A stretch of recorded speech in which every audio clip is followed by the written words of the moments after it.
At the same time ہمیں بہت سارے گیپس بھی نظر آتے ہیں ایگزسٹنگ سسٹم کے اندر. اچھا یہ گیپس ہیں کیا؟ اب فرسٹ گیپ کیا ہے؟ فارچونیٹلی یا unfortunately over the period of time ہماری جو سی نا کچھ سسٹم میں ایسی تبدیلی آئی ہے جس سے کنشپ بیسس پہ ہمارا لینڈ جو ہے وہ ڈیوائڈ ہو گیا ہے.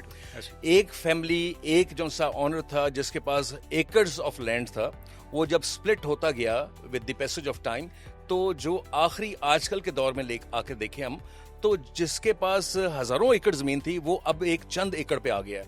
دوسرا،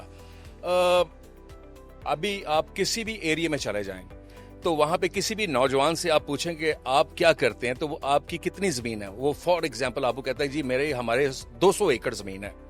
تو آپ اس سے پوچھتے ہیں کہ آپ کتنا رول پلے کر رہے ہو بیچ میں اس میں کلٹیویشن میں، تو اس کا اسٹریٹ فارورڈ ایک ہی جواب ہے، جی میرے دادا میرے والد صاحب جو سے ہیں وہ زمین کو دیکھتے ہیں اور وہی چلاتے آ رہے ہیں، سسٹم کو وہی چلا رہے ہیں. انکریزنگ پرائسز آف جو سی انپٹس جو سی ہیں وہ بہت ایک لمیٹنگ فیکٹر ہے اس شخص کے لیے جس کی ہولڈنگ بڑی اسمال ہو گئی ہے.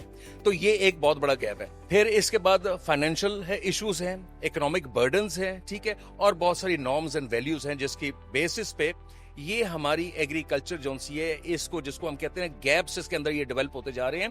یہ ایگریکلچر جو ہے نا یہ اب اولڈ مینس پروفیشن کے طور پہ جو سا ہمارے سامنے آ رہا ہے، کیونکہ جتنے بھی گاؤں میں لوگ رہتے ہیں ان کے بچے جو سے آپ اس میں دیکھیں 80% سے بھی زیادہ بچہ جو سے وہ ڈرین ہو کے جو سے اربن کی طرف پہنچ چکا ہوا ہے.